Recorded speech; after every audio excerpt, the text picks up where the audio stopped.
आपकी ये मंदिर वाली जो जगह है वो कितने एकड़ में फैली हुई है? 22 एकड़ में, 22। जिसमें 322 छोटे छोटे मंदिर हैं भगवान के। ओहो, माने भगवान का पूरा शॉपिंग मॉल ही सजा के रखा है। साइलेंस। और इन सारे मंदिरों में भगवान की सेवा के लिए 142 पुजारी हैं, समझा? आपके मंदिर के बाहर भिखारी कितने बैठते हो पता है आपको? क्या? भिखारी भिखारी अंदर की 320 मूर्तियां, 142 पुजारी याद है आपको, लेकिन आप ही के मंदिर के बाहर बरसों से कितने भिखारी बैठते हो याद है आपको? मिलॉर्ड, इनके मंदिर के बाहर जो भिखारी बैठते हो उसमें किसी को भी मंदिर के अंदर एंट्री नहीं। अब धूप हो बारिश हो बाहर सड़ते रहने का, अंदर पैर नहीं रखने का। ना मत कहना, ना मत कहना। ये आप ही के मंदिर के पुजारी ने मुझे बताया था। उसने तो मुझे ये भी बताया था महाराज कि कांजी भाई, ये केस अगर आपको जीतना है ना भैया तो हर सोमवार को आइए। तो मैंने पूछा मिलॉर्ड कि मैं कहाँ हूं? तो कहते हैं शिव जी के मंदिर में आइए और 1 लोटा दूध चढ़ाइए, फिर देखिए। मैंने बोला ठीक है, ये भी करके देख लेते। तो मिलॉर्ड में पहुंच गया मंडे को दूध का लोटा लेकर। ये लंबी लाइन लगी, सबके सब हाथ में लोटा पकड़ के खड़े हुए थे ऐसे। मैंने सोचा अंदर जरूर कोई दूध पीने वाला होगा, वरना ये सबके सब गधे थोड़ी है जो ऐसे लोटा पकड़ के लाइन में खड़े। मेरा नंबर है, मैं अंदर गया, अंदर कोई नहीं था दूध पीने वाला, कोई नहीं। बीच में वो काला पत्थर पड़ा हुआ था, उसे शिवलिंग कहते हैं मूर्ख। हाँ शिवलिंग पड़ा हुआ था। और वो पत्थर मिलो, वो पत्थर दूध था। और वो पत्थर के बिल्कुल बगल में से छोटी सी पतली सी नाली में से वो सारा दूध बाहर की ओर जा रहा। मैंने बोला कि यस, बाहर तो कोई खड़ा ही खड़ा होगा दूध पीने वाला। देखा बाहर भी कोई नहीं था। वो सारा दूध मिलो उस नाली से निकलकर बाहर गटर में जा रहा, टोटल वेस्ट। और वो गटर को लग के एक भिखारी खड़ा हुआ था, बेचारा 4-5 दिन का भूखा होगा महाराज, भूख के मारे वो कांप रहा था। उसको शायद ये दूध ही पीना था, लेकिन गटर में से कैसे? तो उस भिखारी को मैंने मेरा दूध का लोटा दे दिया और दूध पीकर उसने मुझसे क्या कहा पता है? भगवान तेरा भला करे।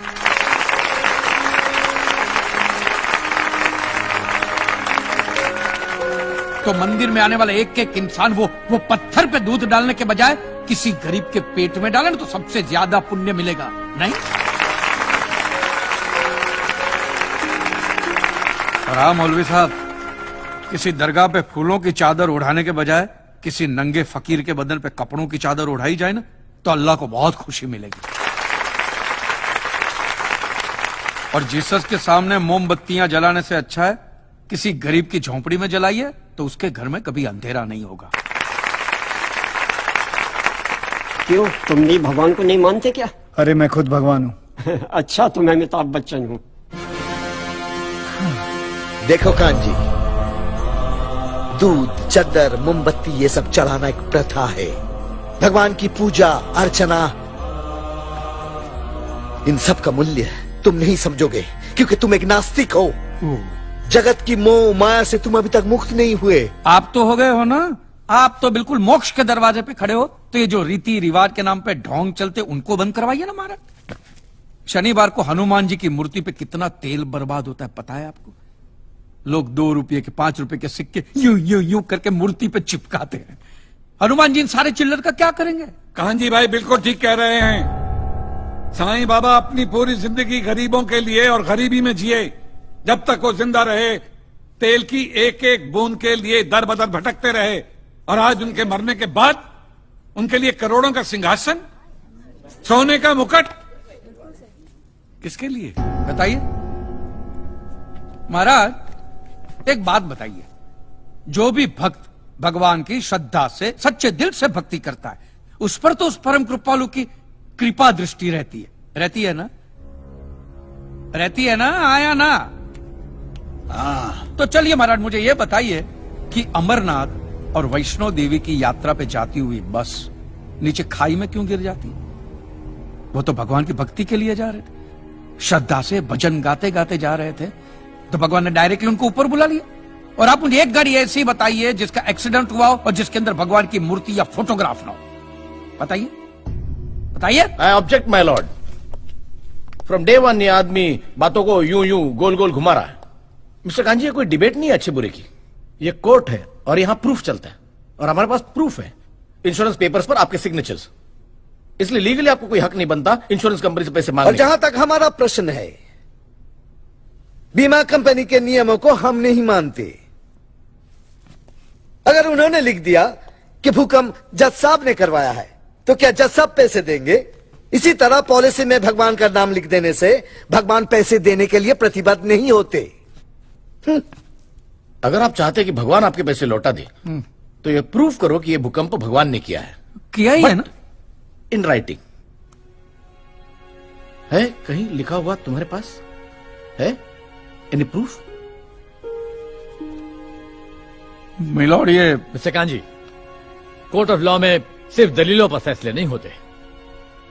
आपकी दलीलें, आपके आर्गुमेंट्स आम जनता के लिए कितने भी वैलिड क्यों ना हो, लेकिन अगर आप उन्हें साबित नहीं कर सकते हैं तो उनका कोई मतलब नहीं। आपके पास कोई सबूत है? You may please proceed. Your honour, इससे पहले कि मिस्टर कांजी अपने तीखे और कटाक्ष भरे व्यूज बिना किसी रेफरेंस प्रदर्शित करें, मैं उनसे पूछना चाहता हूं कि उनके पास कोई प्रूफ है जिससे वो साबित कर सके कि उनकी दुकान भगवान ने गिराई है? मिलॉर्ड, अब जो सवाल मैं पूछने जा रहा हूं उसके लिए मुझे एक ज्ञानी पंडित की जरूरत है। तो आप मेरे जो भी कोई ज्ञानी पंडित है वो यहां पे आए, सिर्फ ज्ञानी आए, ज्ञानी। हाँ, आप बैठ जाइए।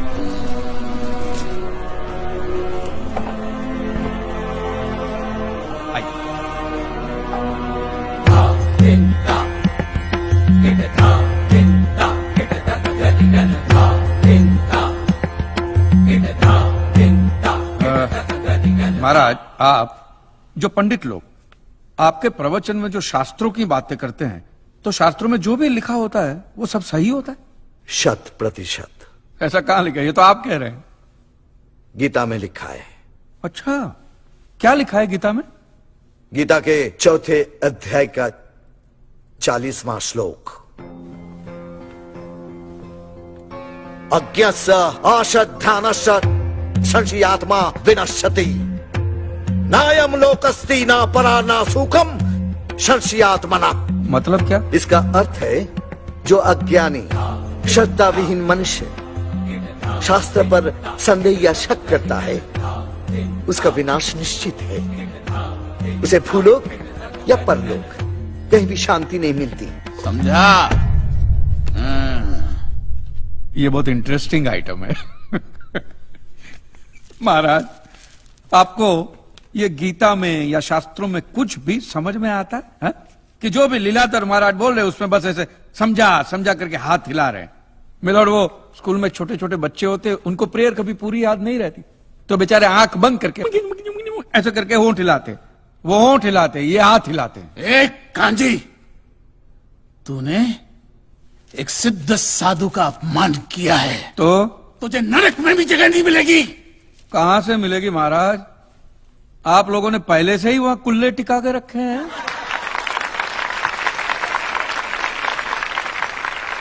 तेरा ये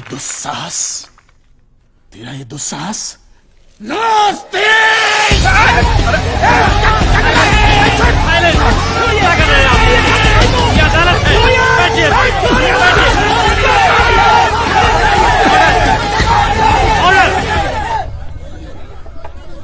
बैठ जाइए।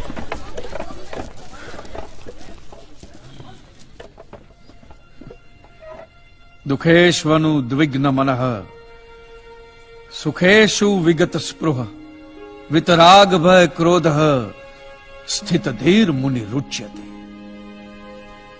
अध्याय 2 श्लोक 56वां।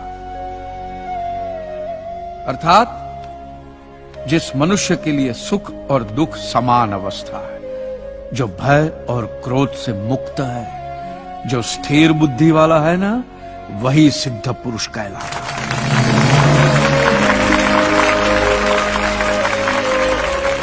ये मुझे गीता सिखाएंगे? अरे ये क्या गीता सिखाएंगे मिलॉर्ड? इन लोगों की तो आईक्यू भी रूम टेम्परेचर से लो है। आपको 2 बात किया कही मैंने उकसाने के लिए, भड़काने के लिए, मुझे मारने चले हैं। ऐसी है आपकी सिद्धि सिद्धेश्वर? मिस्टर कांजी, उनकी सिद्धि क्या है, यह कोर्ट का मुद्दा नहीं है। कोर्ट का मुद्दा यह है कि आपकी दुकान किसने गिराई। भगवान ने गिराई है। ये आप फैसला सुना रहे। फैसला सुनाना जज साहब का काम है, आपका नहीं। आपको तो सिर्फ प्रूफ करना है कि उस दिन जो भूकंप आया वो भगवान की वजह से आया था, जो प्रूफ करना इम्पॉसिबल है। Relax relax relax, nothing is impossible. Swami ji, एक बात बताइए, भगवान ने ही ये भगवत गीता कही है, कही है, और भगवत गीता में जो भी कहा गया है वो सब सच है? 100%। Point to be noted milord. तो मुझे एक बात बताइए कि भगवान ने भगवत गीता के 9वें अध्याय के 8वें श्लोक में क्यों ऐसा कहा है कि पूरी सृष्टि का सर्जन मेरी इच्छा से हुआ, इसका विनाश भी मेरी इच्छा से होगा, ये पूरी सृष्टि मेरी इच्छा के अधीन है, इसके सर्जन और विनाश के लिए सिर्फ मैं और मैं ही जिम्मेदार हूं। और ये देखिए मिलॉर्ड, ये बाइबल में भी कहा गया है, Aiza chapter 54 verse 16। See, it is I who have created the smith who blows the fire of coals and produces a weapon fit for his purpose. I have also created the ravager to destroy.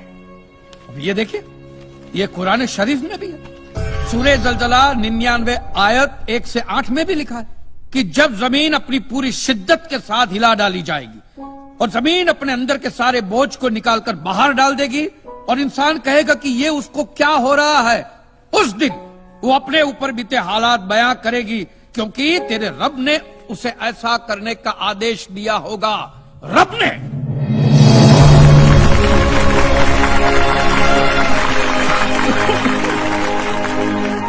इन सारी बातों का मतलब एक ही होता है मिलोर, कि ये भगवान द्वारा किए हुए भूकंप से ही मेरी दुकान गिरी है। मतलब it is an act of God. ये सब ऊपर वाले की करनी है, और मेरे साथ साथ जिन लोगों का नुकसान ऊपर वाले की वजह से हुआ है उन सब के पैसे भी ऊपर वाला ही देगा। नहीं तो उनके collection agent. Your honour, mister Kanchi Leeladhar Swami को बातों में फंसा रहे हैं। सरदेसाई जी, क्या कर रहे हैं आप? अरे बोलने दो, उससे बोलने दो। अगर ये प्रूव हो जाता है कि भगवान है तो हम लोग पैसा देने से बच जाएंगे। अच्छा, पूरा दोष अब आप हम पर थोपना चाहते हैं। अपनी स्कीम से बचने के लिए आप भगवान का नाम नहीं ले सकते, क्योंकि भगवान पर सिर्फ हमारा कॉपीराइट है। कॉपीराइट? अरे 2 मंदिर क्या बनवा दिए? भगवान आपके बाप का माल हो गया।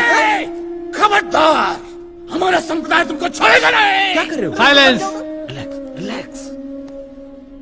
आज तक तो मिलॉर्ड सिर्फ इतना ही सुनने में आया था कि भगवान की आरती होती है, आराधना होती है, यज्ञ वगैरह होता है। आज तो ये भी सुनने को मिल रहा है कि भगवान के कॉपीराइट भी होते हैं।